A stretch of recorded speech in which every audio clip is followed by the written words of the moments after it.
अर्जुन कहते हैं, हे पुरुषोत्तम, वह ब्रह्म क्या है? अध्यात्म क्या है? कर्म क्या है? अधिभूत नाम से क्या कहा गया है?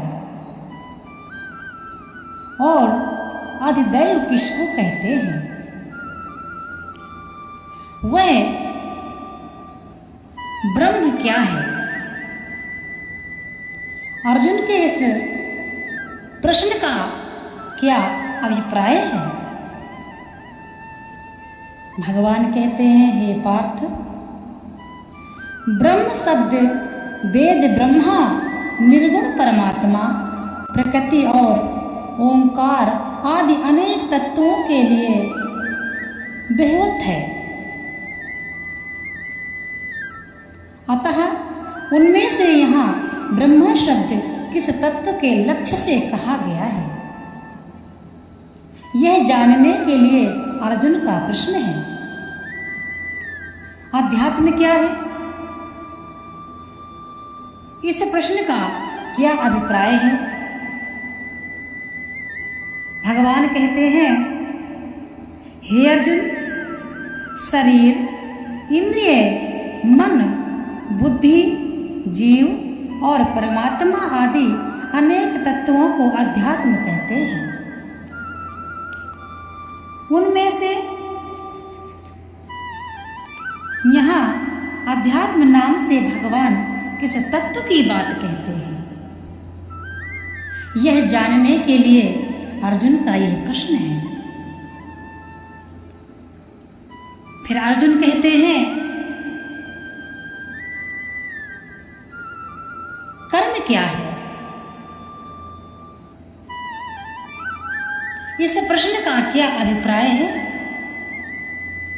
भगवान कहते हैं, हे पार्थ, कर्म शब्द यहाँ यज्ञ, दान आदि शुभ कर्मों का वाचक है और यह क्रिया मात्र का अथवा प्रारब्ध आदि कर्मों का वाचक है। यह ईश्वर की सृष्टि रचना रूप कर्म का इसी बात को स्पष्ट जानने के लिए यह प्रश्न किया गया है।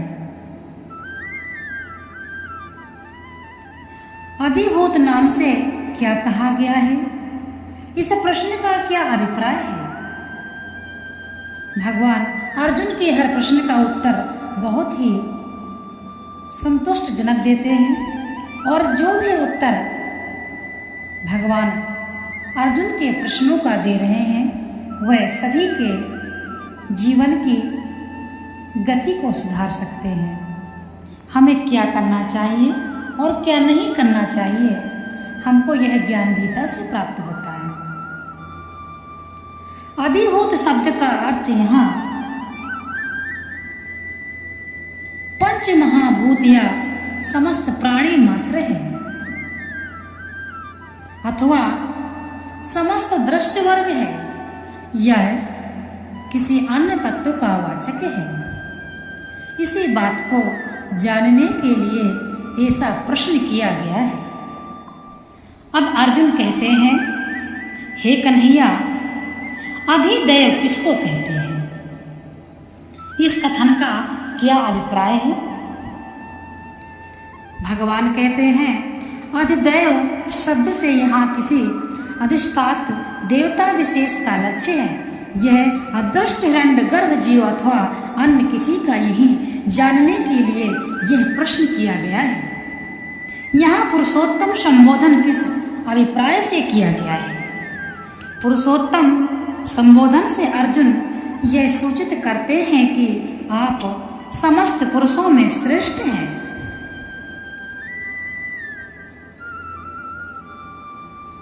सर्वज्ञ, सर्वशक्तिमान, सबके अधिष्ठाता और सर्वाधार हैं। इसलिए मेरे इन प्रश्नों का जैसा यथार्थ उत्तर आप दे सकते हैं वैसा दूसरा कोई नहीं दे सकता। हे मधुसूदन, यहाँ अधियज्ञ कौन है और वह इस शरीर में कैसे है तथा युक्त चित्त वाले पुरुषों द्वारा अंत समय में आप किस प्रकार जानने में आते हैं? यहाँ अधियज्ञ के विषय में अर्जुन के प्रश्न का क्या अभिप्राय है?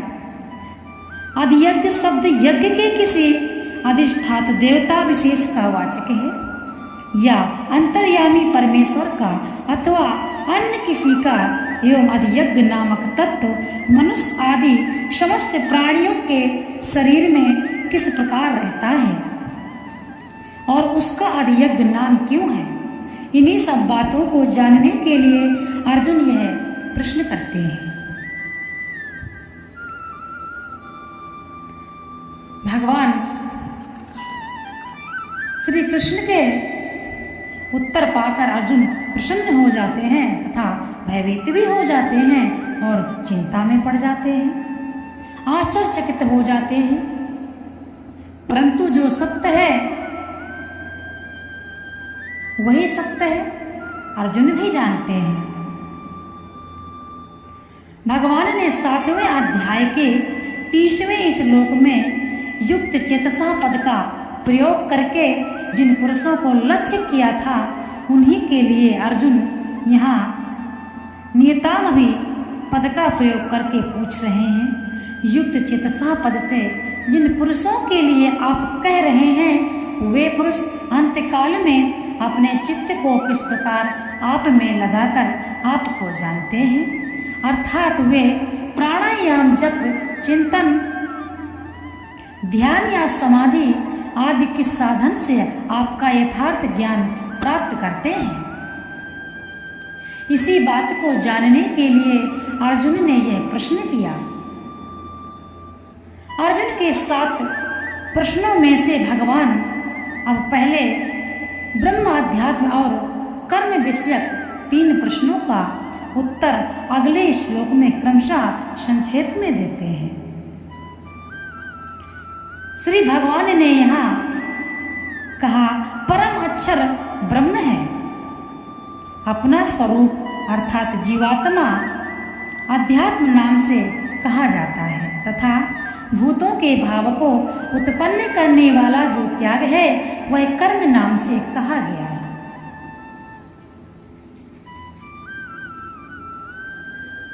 परम अक्षर ब्रह्म है, इसका क्या अभिप्राय है?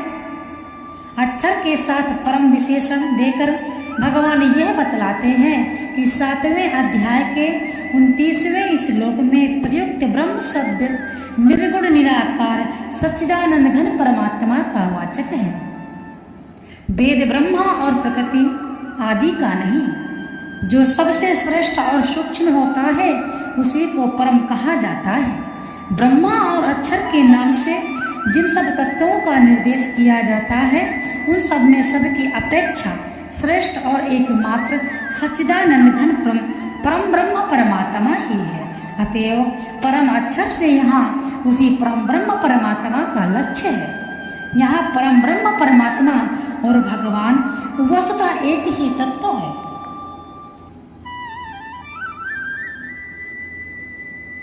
स्वभाव अध्यात्म कहा जाता है। इस प्रकार से भगवान अर्जुन को समझा रहे हैं।